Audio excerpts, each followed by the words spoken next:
Okay, welcome back, everybody.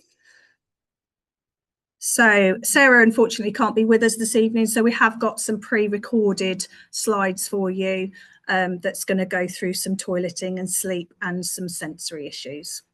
Okay, ready, John, when you're ready. Hi everyone, thank you for joining today's session. So I'll take a minute to introduce myself. I'm Sarah Guscott.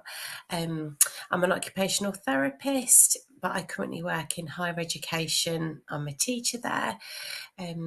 I've got a bit of a varied career, I guess, a varied background. When I started out my career, I started out in early childhood and education. And then when my daughter started school, I retrained as an occupational therapist, which is something that I love. So today's session, we're going to be navigating those challenges that we all know too well around toileting, sleep, and eating.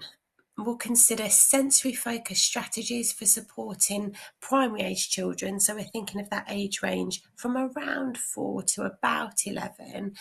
And we'll consider that with a sensory perspective. So we'll explore anxieties and think of ways that we can best support your children.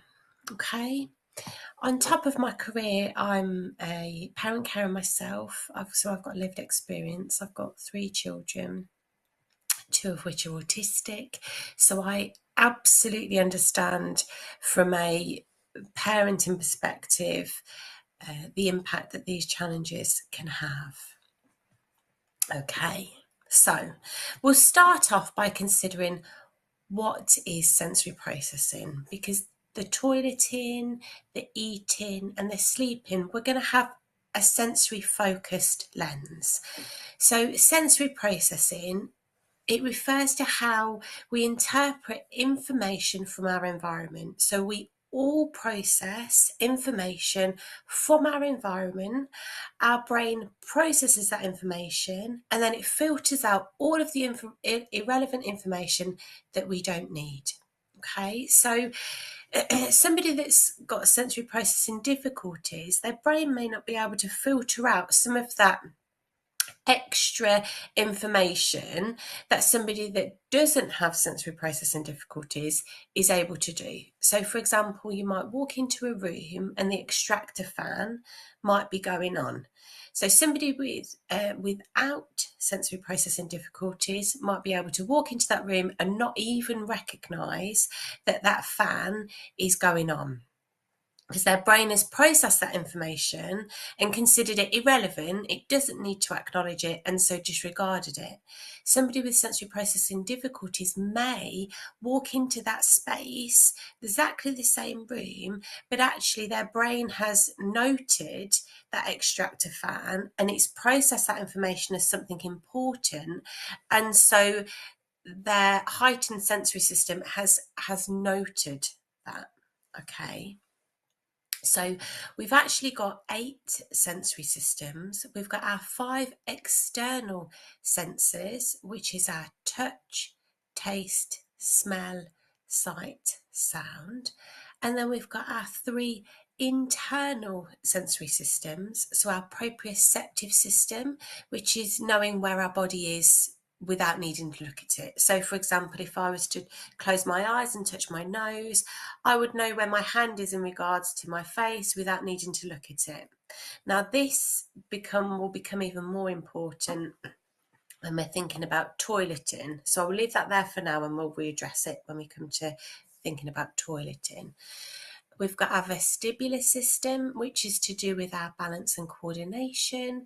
So if I was walking outside on concrete hard ground and then the surface then turned to a grassy area, my body would process that information and my brain would send a signal to my body to say you need to correct yourself to be able to stay upright and balanced. Okay, and then we've got our interoceptive system. So what is our interoceptive system? This is to do with our internal sense of self. So it's what helps us to regulate our temperature. So whether we feel too hot or whether we feel too cold, whether we are hungry or thirsty, and whether we need to go to the toilet or not. Okay. So because our interoceptive system sends a signal to our brain letting us know if we're hungry or thirsty, this can actually have an impact on eating. So again, we're going to cover this in a little bit more detail when we're specifically thinking about eating. But I've just put on the slide here, imagine not knowing you're hungry until you're weak. It's similar to what some young people with interoception challenges experience with bladder and bowel control. So they may not know that they need to go to the toilet because the signal is not getting sent loudly enough, or it's getting sent either too loudly or too quietly, so they may not be able to recognise that, and so then it causes a difficulty. So we'll go into that in a little bit more detail when we come on to toileting. So why do we consider sensory processing in relation to anxiety? So sensory sensitivities and anxieties are central to many neurodiverse children. For some children, toileting, sleep and eating are areas where these challenges are often most visible. Okay, anxieties around routines, environments and unpredictability can further complicate things. Small, thoughtful adjustments can reduce stress, build confidence and support children and families. So that's just a bit of a justification, I guess, as to why we're considering sensory processing in relation to these different areas. And that the challenges are real. We understand that the difficulties that you're seeing, that you're experiencing, we absolutely understand how hard these can be. So, understanding about toileting refers to the ability to control the bladder and bowel function. This control exists on a spectrum, so a range from either complete independence, which means that they can recognise that they need to go to the toilet, they can take themselves off to the toilet, they're able to undress themselves, they're able to then sit on the toilet, then they're able to complete whatever it is that they need to do, then they're able to get off the toilet, redress themselves and then leave the toilet area. Okay. This does come from complete independence, like I just mentioned, to requiring aids and support. Now, the reason why I'm mentioning this is because our focus today is on supporting progress and recognising that every step forward is a success.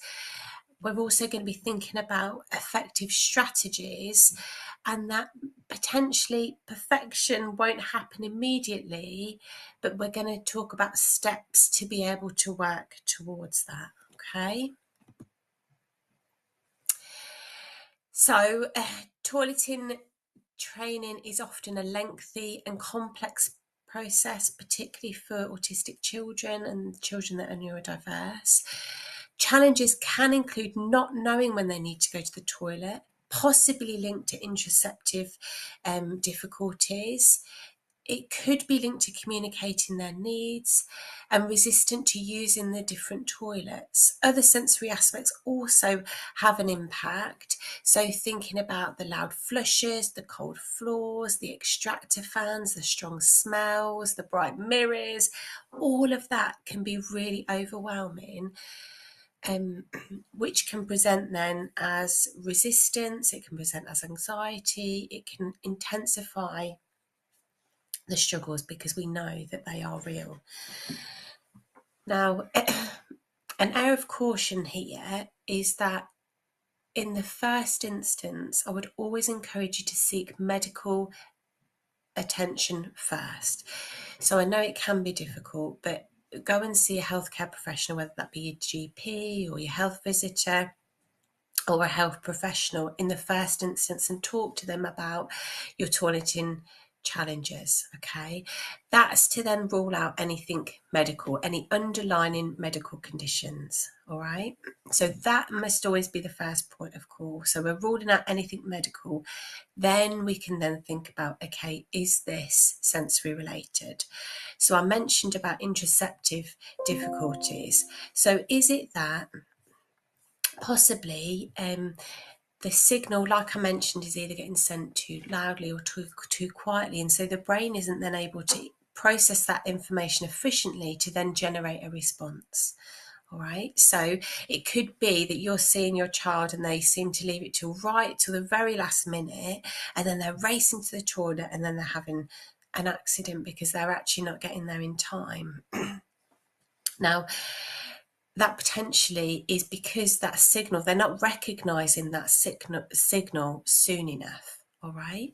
It also could be to do with the bathroom environment. So again, you're going to have to be a little bit of a detective here. Think about the environment, the bathroom environment. Is it too loud?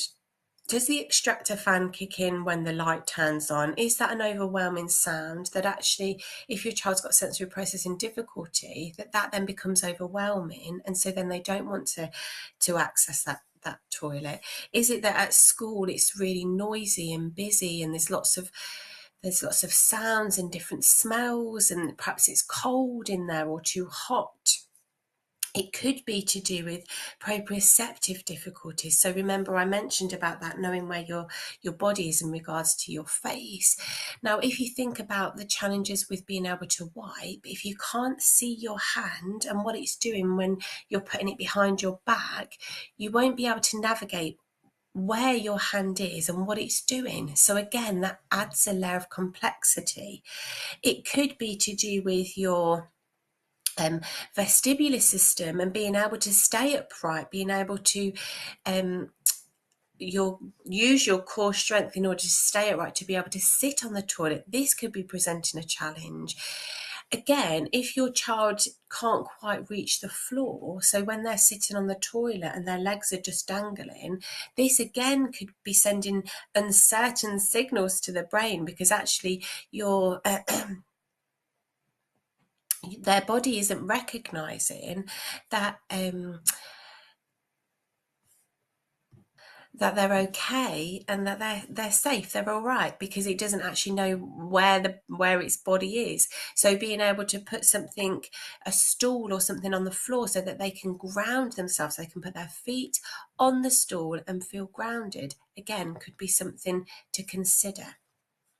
But let's think about considerations in a little bit more detail. So I mentioned about the first thing that we must always do is rule out any medical causes. Okay, so ensure that any underlying medical issues are addressed first. Then we can think about the environment and adapting the environment. Okay, so is it possible to maybe adjust the lighting? Can we consider noise? Is it really echoing there? Is there an extractor fan that's going on? Is there smells in there? Often we can have reed diffusers in the bathroom, can't we? Which smell wonderful. However, is that an added layer of difficulty or challenge that it's giving off for your child?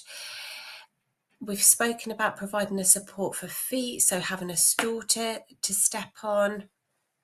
Is it possible to reduce clutter? Often we'll perhaps have a bathroom hamper in there, so for dirty washing. Is that clutter in the environment so it feels quite closed?